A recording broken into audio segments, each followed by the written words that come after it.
So, hello and welcome. In this session, I'm really going to cover our guide to success for cloud ISP and SaaS transformation. So, let me narrow first kind of what I really mean when I say transformation, right? So, enterprises are always in a state of transformation, right? Somewhere in the business, but IT is at the center of some pretty dramatic change due to a few sources, right? One is we're changing the way that apps are accessed by implementing architectures like SASE, technologies like SD-WAN. And the other part that's kind of happening at the same time is we're changing where apps are hosted, right? We're moving internal apps to the cloud. We're adopting cloud and web apps, adopting hybrid architectures, or consuming SaaS specifically from third parties. And there are a few statistics from Gartner that I found that I wanted to highlight to help tell this story a little bit. So Gartner predicts 30% increase in enterprises deploying SASE architectures by 2024. Okay, technologies comprised within SASE are a pretty wide range and might still be a little bit up for debate, but it's clear that the hybrid work and pandemic shifts have changed what the edge is for the enterprise network. To the business, this is a move around security, right? But all the technologies like SD-WAN, proxies, firewalls support a change in connectivity, which ultimately is going to impact the digital experience, right? And adding to that is actually, in this case, a doubling of the number of companies able to shift specifically to only WAN connectivity via public internet. Now, this is going to be layered on with things like SD-WAN oftentimes, and this may not be true for all companies, but there are a number of offices maybe that can use direct to internet connectivity. And the last one is the one I want to highlight. By 2025, 70% of digital business initiatives will require reporting of business metrics on digital experience. And that's up from less than 15% today. Now, this is from the Digital Experience Market Guide. But I think the salient point here is that while it's a prediction, more and more of the enterprises that we work with have essentially found that the business is more willing to listen around initiatives when it is talking or is going to impact end user experience. And so what we want to kind of look at is the metrics that back those conversations up. And our customers have been able to drive success because they've been able to prove that they're either helping the end user experience or at least not hurting it. And that's kind of key to this short guide on a general approach of how to drive success for transformation. So let me level set on the largest IT initiatives today, right? The source of the transformation comes in those kind of 2 to 3 forms. I mentioned a little bit earlier. We're either changing where an application lives, right? Or we're changing how an application is delivered, right? If we're adopting SaaS, we're actually changing the app entirely. If we're just migrating to the cloud, we're now changing where it lives. And then we're worried about the connectivity and the connections to the applications themselves from users, locations around the world, where the connectivity profile is very different than it was in the past. And I think the last one that's maybe a little bit less so at this point is we're also changing a lot of where the user is sitting, right? The user in general is going to be sitting in an office. We're certainly still in pandemic times where that may not always be true. And we're certainly going to see more remote work in a lot of enterprises. However, generally, we're still going to see office-based communication in the future. So typically, the application changes of where they live and what apps are being adopted or changed kind of happen at the same times. And when it does, the enterprise actually has new challenges around visibility, right? When we rely on those third parties to deliver key parts of the application and network delivery chains, we're actually creating a bunch of blind spots. And that's something that AppNeta is uniquely suited to help with. But in general, there are still ways that the enterprise can take advantage of tooling they already have or just better policies around connectivity to make this work.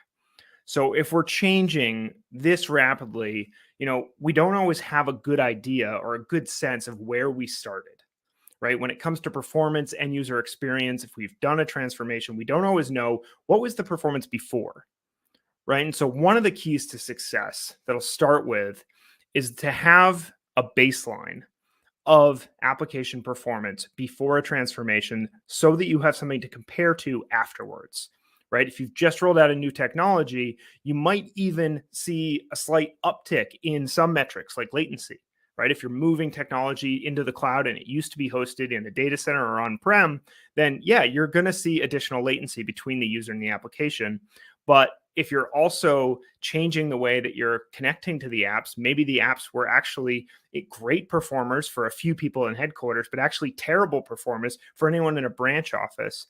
Adopting cloud could actually allow you to disperse the application servers enough that it could increase performance for a number of those people as well. And these transformations, I'm going to be honest, are going to happen whether or not you have end user experience visibility. But it's difficult to prove the success of that beyond just a rollout. And if you can't prove the success with these kind of metrics and with the success of the actual rollout, then you're taking some risk. And so there's no guarantee that a transformation project is going to be successful, right? It may be complete, but whether or not successful is going to be important. So the risks are going to vary. But when we're talking about large changes to the app or the network infrastructure, it's helpful to know kind of what these risks are. And just a few that our customers have actually reported to us. So this is a list generated on them. First of all, missed deadlines, projects delayed due to not having a clear understanding, perhaps, of the scope, or causing the IT teams or operations teams to continue using legacy solutions longer than they had planned because of problems with a rollout. Hey, new or unintended issues where you're unable to understand or correlate kind of network traffic. This is a huge one for accidentally doing this. It's not something that always intended, but bringing up new issues that, yes, you're going to have new challenges to actually address, but at the same time, focusing on what new issues these are. And if they're around end user experience, we know that we can actually mitigate those a little bit earlier. Confidence in IT can be a huge one that is unintended and also can lead to huge consequences. So if there is a lack of confidence in major migrations or even just the efficiency of the IT department, that's a huge risk going down the road.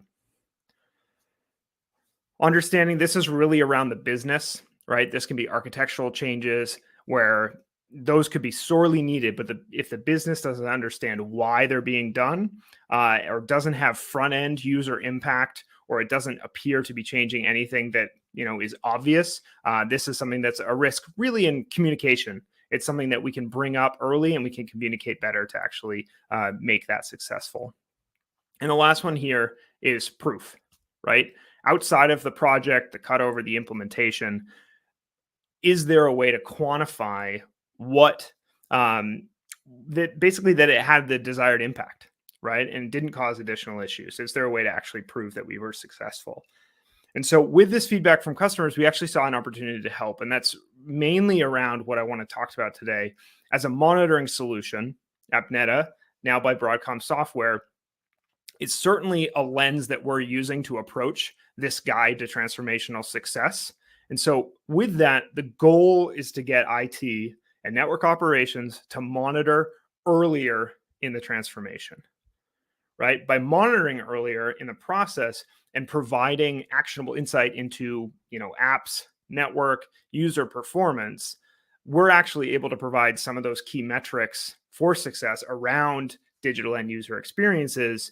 And this really breaks into kind of a few milestones that I have outlined here.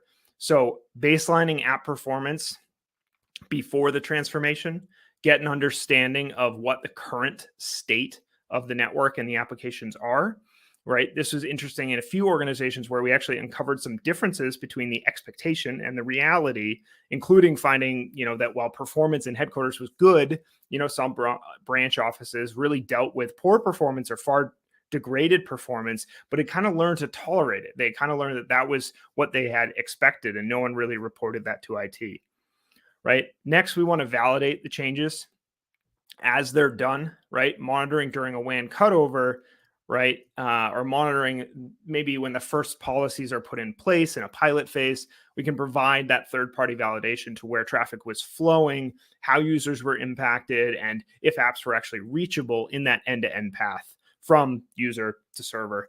And that's going to be happening while the rollout is happening or actually immediately afterwards, just so you can prove that that change was successful. And then ongoing continuous monitoring afterwards, right? And this is really where we're starting to build new baselines for app and network performance. We're going to be able to compare it to the before state because now we've been monitoring earlier and shift towards kind of a proactive posture where we can start to look at degraded networks before they actually impact users. And that's really what we want to get to, is that proactive posture. And it's something that, while you may not always be able to mitigate problems before they happen, you will be able to be on top of that when users actually notice the problem. So that's the high level, right? Let's talk about some of the concrete advice and metrics that AppNeta and Broadcom software recommend paying attention to as basically the pieces that are going to be able to drive the success of this transformation. So first, how do you baseline the performance of business critical applications or services really prior to the transformation? And the first idea is always going to be measure. You need to understand what applications are being used by employees across locations. This can be actually achieved in a few ways. One of the ways that we found, due to the kind of the age of shadow IT, where departments will start using apps without really telling IT, we've been using passive traffic monitoring, deep packet inspection, and application identification to figure out what apps are in use and start cataloging those top apps, categorize them maybe by function, and also look at the kind of the weight or the impact on the network. So how big are these apps? Are they, voice video conferencing where we're actually putting a lot of traffic on the network, or are they backup? Or are they, very, very small transactions that we don't have to worry about as much? And this is a really good way to understand not only apps, but their impact and their impact on user experience, right? There are two main categories of apps in this area that I want to talk about, right? High severity, but low usage. These are apps that are critical to someone's day-to-day work. And it might only be a small department, single person or a business unit. But if they can't connect to that application, they're stuck, they're done, right? And these often show up pretty quickly as IT tickets, right? If someone can't use their business critical app, they're probably going to let you know. And so having a concrete understanding on where those apps are hosted, how the application delivery path actually occurs, where users sit that are using those apps, that's going to be really important for those high severity, low usage apps. The other one is the polar opposite, right? Low severity, high usage, right? These are apps that everyone uses, but if they go down or have slow performance, it may not actually be a problem if it's only for a few minutes. We can weather disruptions with these apps. And I tend to put some project planning apps, even email sometimes, into this bucket where they have the largest employee footprint, sometimes all employees, but they aren't going to be something that stops them in their tracks, right? And it also serves as a great way to compare users with these applications because everyone uses them across multiple locations, across different business units, and with different use cases. And so when I said across regions, that's another piece here. So one of the most complicated things to isolate early on in the process when you're doing this monitoring and when you're doing these transformations is whether one user complaint is really the tip of the iceberg or actually just unique to that user, right? So it takes understanding of the networks and connective tissue that actually puts applications in users in views, but the initial kind of pre-transformation stage, it's important to identify some maybe representative examples of regions or places that you want to monitor during the transformation if it's going to affect some users more than others, right? Finally here, target goals. So one of the hardest things to do quantitatively, especially in this early stage, is before the transformation, getting a good, or maybe taking a good educated guess on what's going to happen to these metrics, what's going to happen to this performance. So if you're installing an SD-WAN, you should expect some additional latency just for processing overhead, right? Jitter loss should actually remain roughly constant or the same. We shouldn't actually see any impact there. If you're moving an app to the cloud, however, you may positively or negatively impact latency, round trip time, and some of these other metrics because you're introducing a small amount of, or maybe a large amount of hops and actual networks between your users and your applications. So these are some kind of hard stats you can look into. Again, it's all about expectations. So if I want to look at one key metric for beforehand, I would think about capacity, right? Achievable end-to-end bandwidth between the user and an application, between a source and a target. So it can be a location or a user or even a data center environment, and look and target something else that's critical, either the user location or maybe another data center. Maybe you're looking at transit between data centers, transit between headquartered and data centers, right? In this example, you can actually see that a cutover triggered a period of high utilized capacity. That's that dark blue reaching up to the light blue there. And this was for a remote user's connection that was unanticipated, right? But IT can kind of rewind, look what happened. And in this case, actually, I think what was happening was actually just a number of route changes, basically a switchover in the route. And so they can look at that and kind of identify that, maybe mirror it and figure out that it was as they were making a change to SD-WAN policies or maybe the connective tissue there. So in this case, it may be very obvious to the user that something's different, but you may not catch this unless you're looking for it specifically. So I had mentioned there's kind of the passive and the active side here. So the first one I'll show you is just around passive, right? This is listing all the top applications over this time span for a specific location. You can see there's actually 2 locations here on the right. And we have different reporting tools and kind of diagrams to help you understand if those top apps in use differ across locations or even business units. And this can be a great way to get an idea of what applications are in use. And second, looking at a wider view of kind of, this is an Office 365 dashboard. This is around service quality. So you can see in green, that's where the service was okay. Black lines would be where it's outage, where it's actually outage. And this is a good point to remember, is that apps don't really go down anymore. They can be slow, but oftentimes they're not going to be going down, right? Violation of performance SLAs of basically alert profiles. In this case, you can look closely here and see that while overall service has been good, the SLA that's down 8% at this point is actually pretty much attributed to a single location, just the Vancouver office in this case. So these are just a few ways we can baseline performance. We talk about active and passive. I think the key to this is the location-based component, because we know that performance is going to be variable depending on where users are and what services they're actually connecting to. So let's talk about our guide of what to consider during.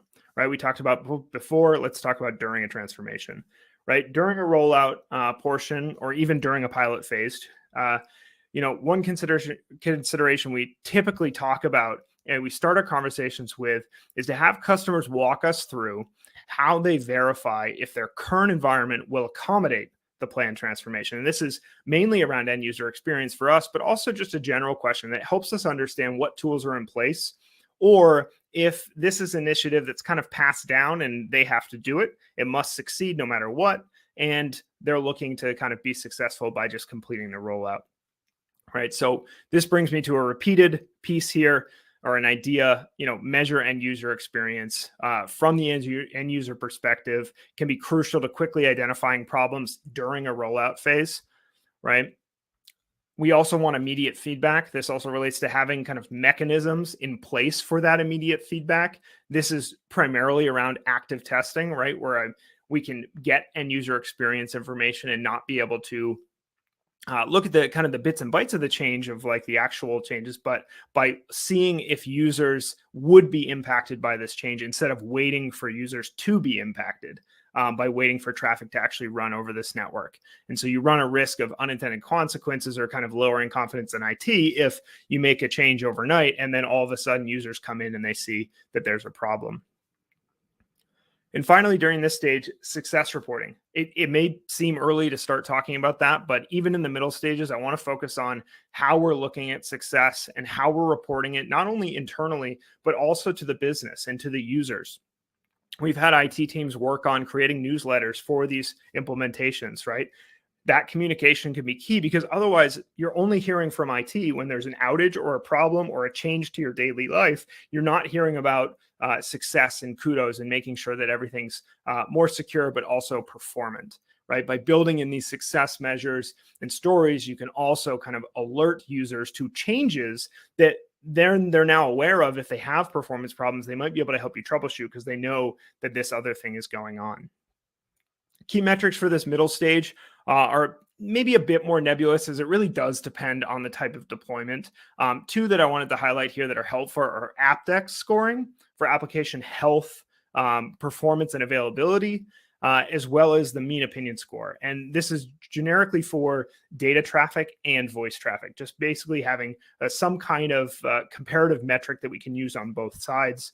I think with both of these, the data from the application side and the voice side will be enough to kind of give you an overview of core data types and if they're affected by any larger changes. So one example I wanted to give was actually a failure event during a transformation for a large healthcare provider that we work with. This customer had started to migrate its enterprise application workflows to Azure. Many of the applications that they were using were latency sensitive. So they wanted to be able to monitor the Azure environment and really understand the hosting environment. The customer was in the process of doing a WAN transformation where they're aggregating a bunch of different MPLS and connectivity types into a single MPLS vendor. And as is tradition, they were doing it over early morning off hours. And they were able to see issues immediately in AppNeta and showed, in this case, you can see increased loss, jitter, latency, round trip time, and actually a huge reduction in capacity to what they expected, from 1 gig all the way down to 200 meg.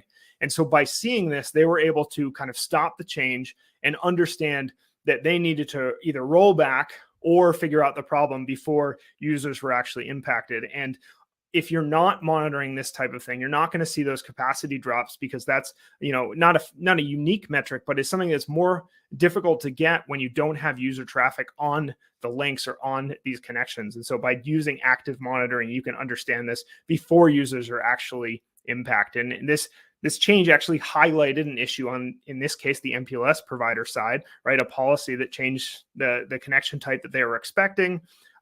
They were able to revert this change so that no users were actually impacted. But it's a good example of how knowing as quickly as possible can really help avoid end user experience issues and actually help success of the entire project, because you're avoiding these little micro failures along the way. So even though they had to roll it back and it was a failure, it allowed them to avoid issues and allowed them to kind of move forward with the project.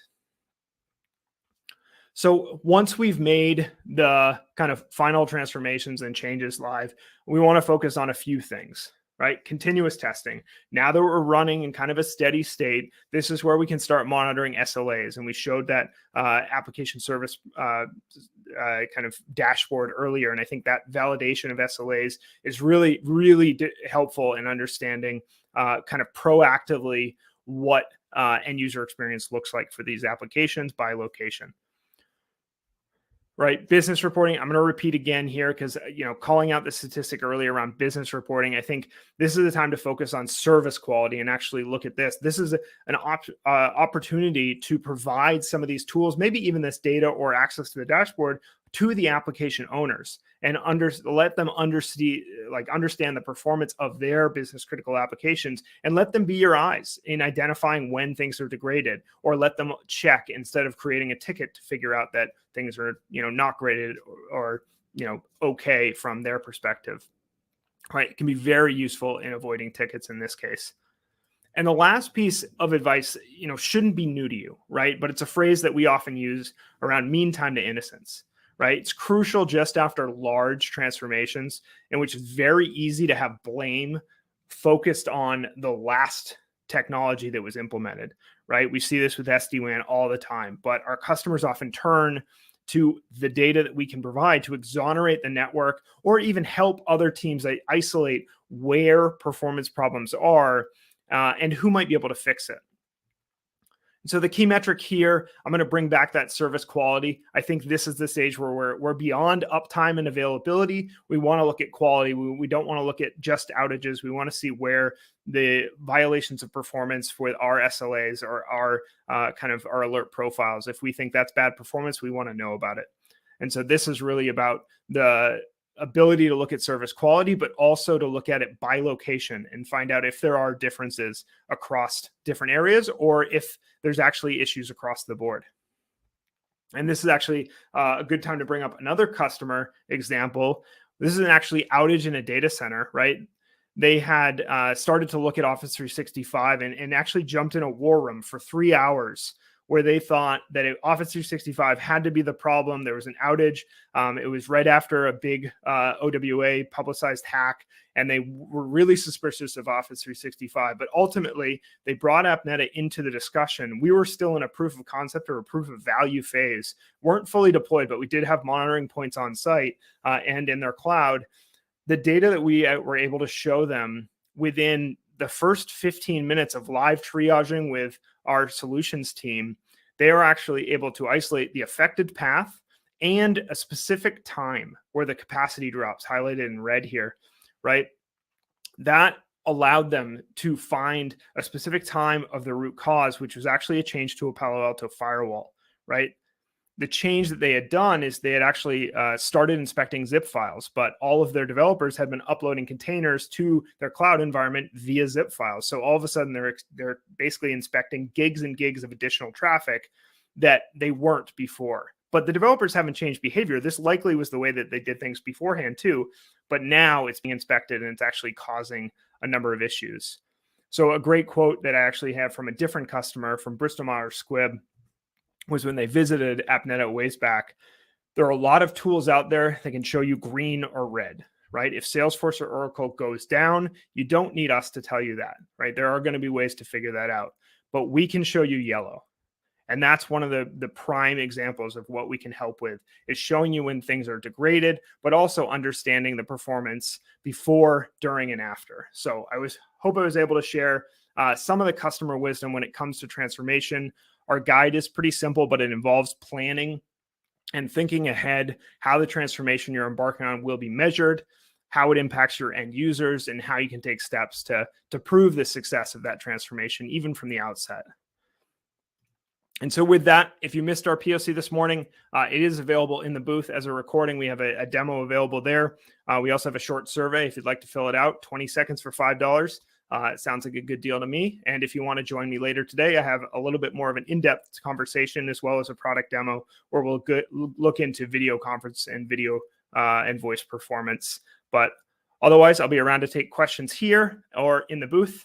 But I'd like to thank you for your time today and have a good one.